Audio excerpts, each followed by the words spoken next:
অনেকে জানতে চান যে ব্রেইন ডেথ, যেটাকে আমরা বলছি সহজ ভাষায় যেটা ব্রেইনের মৃত্যু, আর এই যে মৃত্যুর যে আনুষ্ঠানিক ঘোষণা, এই দুটার মধ্যে পার্থক্য কি।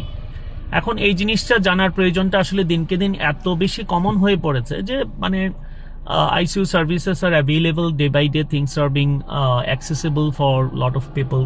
দেখা যাচ্ছে যে অনেক মানুষই ICU সার্ভিসটা নেন, বিশেষ করে মামা, চাচা, দাদা, খালা, মা, বাবা, এমনকি ছোট ছোট নবজাতক শিশু থেকে শুরু করে NICU। তো এখানে একটা প্রশ্ন চলে আসে যে তাইলে কখন ব্রেইন ডেথ হইল, কখন আমরা ডেথ ডিক্লেয়ার করবো, কখন আমরা এই যে সাপোর্টগুলো, আমরা যেটাকে টার্মটা ব্যবহার করা হয় লাইফ সাপোর্ট, সেই সাপোর্টটা কখন আমরা খুলে নেব। That is a very big question, এবং অল অ্যারাউন্ড দ্য ওয়ার্ল্ড এটা নিয়ে lot of talks are there, lot of debates and lot of controversies, lot of ethical issues are there. কিন্তু মোটা দাগে যদি আমরা বলি যে ব্রেইন ডেথ, যদি আমরা সহজ ভাষা আপনাদের জন্য যাদের জানা দরকার, I am not going into the intricacies of you know all the clinical aspects of ICU services and critical care medicine. এখন যদি আমরা ব্রেইন ডেথ বলতে আসলে যদি আপনি বুঝে ফেলেন যে এটা হচ্ছে ব্রেইন কাজ করছে না, তো ব্রেইন যেহেতু আমাদের ভাইটাল অর্গান, ব্রেইন ডেথ মানে ultimately you have to die. সারা পৃথিবীতে এমন কোনো ব্রেইন ডেথের রোগী পাওয়া যায়নি এই পর্যন্ত, there is no available evidence যে কোনো ব্রেইন ডেথের রোগী আবার ফেরত এসেছে। তো it's true that brain death মানে আলটিমেট মৃত্যু।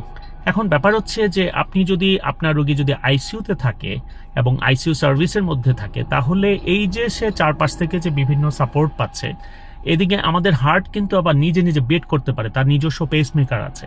এটা অনেকটা এরকম, মনে করেন একটা বাচ্চা সাঁতার জানে না, আমরা প্রথম সাঁতার কিভাবে শিখি, আমাদের বড় মানুষরা কি করে, কোলে নিয়ে হাতের উপর রেখে আমরা হাত পা নাড়াইতে থাকি, সাঁতার শিখি। আমার চাচা আমাকে এভাবে সাঁতার শিখিয়েছিলেন। তো এখন ওই বাচ্চাটা কিন্তু হাত পা নাড়াতে পারে, এটা তার অ্যাবিলিটি, কিন্তু যিনি ধরে রেখেছেন তাকে, বা যার হাতের উপর সে বুক পেট সহ হাত পাটা নাড়ছে, উনি যদি সরে যান তাহলে কিন্তু কিছুক্ষণের মধ্যে ওই বাচ্চা তো মারা যাবে। তো এখানে ব্যাপারটা খুব সহজভাবে আমি বোঝানোর জন্য আপনাদের বলছি যে অনেকটা কোয়াইট সিমিলার টু দ্যাট, যে হার্ট কিন্তু কাজ করছে যখন ব্রেইন ফাংশন একদম বন্ধ হয়ে গেছে। এখন আপনি বলতে পারেন তাহলে হার্ট তাহলে কিভাবে কাজ করছে, সে তার যেহেতু নিজস্ব পেসমেকার আছে, সে কাজ করছে, এবং চারদিক থেকে যে সাপোর্ট পাচ্ছে, ভেন্টিলেটরি সাপোর্ট, এই যে ফুসফুস যে উঠানামা করছে, বা বাতাস যে পাচ্ছে, অক্সিজেন পাচ্ছে, সবকিছুই সে বাইরে থেকে পাচ্ছে কৃত্রিমভাবে। তাতে হার্ট মনে করছে যে ব্রেইন থাকুক বা না থাকুক, আমি আমার কাজ করে যাই। অনেকটা এরকম যে মনে করেন আপনার বাবা বয়স্ক মানুষ, অসুস্থ, পাশের রুমে থাকেন, আপনি একদিন প্রতিদিনই উনি ঘুম থেকে উঠতে 10টা 11টা 12টা বেজে যায়, আপনি সকালে ঘুম থেকে উঠে অফিসে চলে যান, বা ওই রুমে একটু উকি দিয়ে অফিসে চলে যান। এমন হতে পারে যে একদিন আপনি অফিসে চলে গেলেন, অফিসে আপনার ফোন আসলো যে আপনার বাবা বিছানায় ঘুমের মধ্যেই মরে। তো এই যে আপনি না জেনেও আপনি ওনার সাথে স্বাভাবিক আচরণ করেছেন, সেটার মতো আর কি।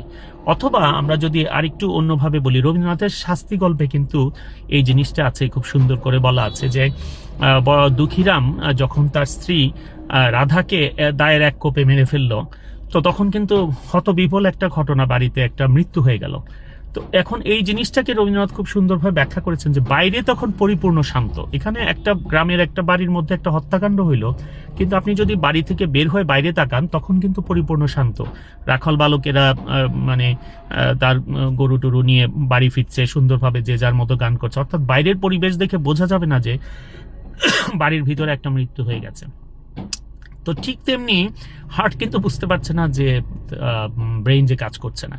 তো এখন প্রশ্ন হচ্ছে হার্ট কতদিন চলবে? The answer is this heart will not continue for a long time, just because এটা আসলে চলার ক্ষমতা নাই, কিছুক্ষণ চলতে চলতে চলতে বন্ধ হয়ে যাবে। এখন এটা বন্ধ হতে পারে, ইট মে টেক ফিউ আওয়ার্স, ইট মে টেক ফিউ ডেজ, ইট মে টেক উইকস, কখনো হয়তো সপ্তাহ লেগে যেতে পারে। যদি আগে থেকেই সেই সাপোর্টটা এইভাবে হয়, তার হার্ট বেশি অ্যাক্টিভ থাকে, কাজ করতে পারে। এবং খুব রেয়ার সিচুয়েশনে এটা সপ্তাহ পার হয়ে আরও বেশি, 2 সপ্তাহ, এমনকি 3 সপ্তাহ, ভেরি রেয়ার সিচুয়েশন এমনটি হতে পারে। But there is no evidence, as I have told you before, যে ব্রেইন ডেথ হয়ে গেছে এমন মানুষ কখনো ফিরে এসেছে।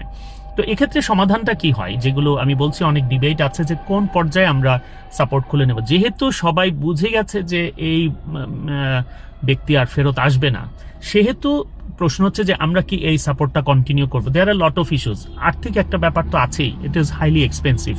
আর এক্সপেন্সিভ বললে অনেকে মনে করে এখানে শুধু ডাক্তারদের ব্যাপার, যদি আসলে শুধু ডাক্তার না, এইটা ডাক্তার নিজে যদি, আমি যদি আইসিইউতে যাই আমার পেছনে খরচ করতে করতে ফ্যামিলি পাগল হয়ে যাবে।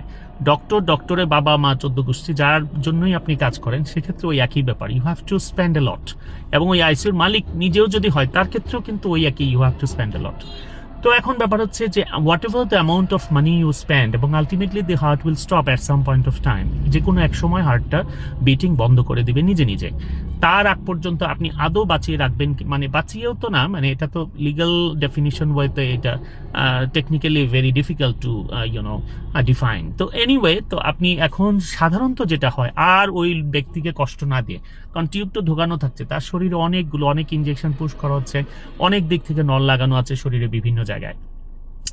আর যদি কষ্ট না দিয়ে আপনি তাকে এটা ফ্যামিলি সহ ডিসিশন নিতে হবে। এবং বড় ব্যক্তি যদি হন, যিনি বিশিষ্ট ব্যক্তি সোসাইটির বা দেশের, বা একজন দেশের প্রাইম মিনিস্টার, প্রেসিডেন্ট, এই সেক্ষেত্রে there are so many stakeholders, তারা সবাই মিলে যদি এগ্রি করে ডিসিশন নেয়, then you can remove this so called life support, যে তাকে অবমুক্ত করে দেওয়া for natural process to go on. কারণ এই কথাটা কিন্তু বলা আছে যে একদম ন্যাচারাল ডাইং প্রসেসটাকে আপনি বাধাগ্রস্ত করবেন না, যেটার মাধ্যমে কোনো রেজাল্ট আসবে না। এই হচ্ছে ব্যাপার। তো এখন এটা এই সেন্সে যে তাকেও আপনি সহজভাবে মরার সুযোগ দিতে হবে, প্লাস আর কষ্ট দেওয়া যাবে না। এখন কষ্ট দেওয়া যাবে না ব্যাপারটাতে কেউ বলেন যে ওনার তো কোনো রেসপন্সই নাই, যত পেইনফুল স্টিমুলাস দেওয়া, যত আঘাত করো, মারা হোক কাটা হোক, উনি তো রেসপন্স করতে পারছে না, সেক্ষেত্রে এটা কষ্ট দেওয়া কেন? কিন্তু এইটা এই অর্থে যে আপনি যদি একটা লাশের কথা চিন্তা করেন, ধরেন সে একজনের বাবা মারা গেল, বয়স্ক মানুষ, এখন বিল্ডিং হচ্ছে 10 তলা ভাড়া বিল্ডিং, বিল্ডিং এর আর্কিটেকচার তো কিছুই নাই, বুঝতে পারছেন যে সিঁড়ি দিয়ে লাশ নামাইতে একটা স্থূল ব্যক্তি, যদি আপনি লাশ নামাইতে যান, বেরিয়ে যাচ্ছে। এখন আপনি কি এটা করবেন যে 10 তলায় একটা জানলা আছে অনেক বড় ফাঁকা, ওই ফাঁকা দিয়ে লাশটাকে নিচে ফেলে দিবেন, তাহলে আর এই কষ্ট করে সিঁড়ি দিয়ে নামানোর প্রসেসে যেতে হচ্ছে না? এটা তো আমরা কেউ করবো না। তো তার মানে কি, দিস একটা মৃত ব্যক্তিও কিন্তু ডিজার্ভ করে লট অফ রেসপেক্ট, হ্যাঁ, অ্যান্ড কমফোর্ট। তো কাজে এটা বলা যাবে না যে তিনি তো, তার তো বোধ শক্তি নাই, কাজে আমরা রাখি না আরো সময়, এটা ব্যাপারটা এরকম না।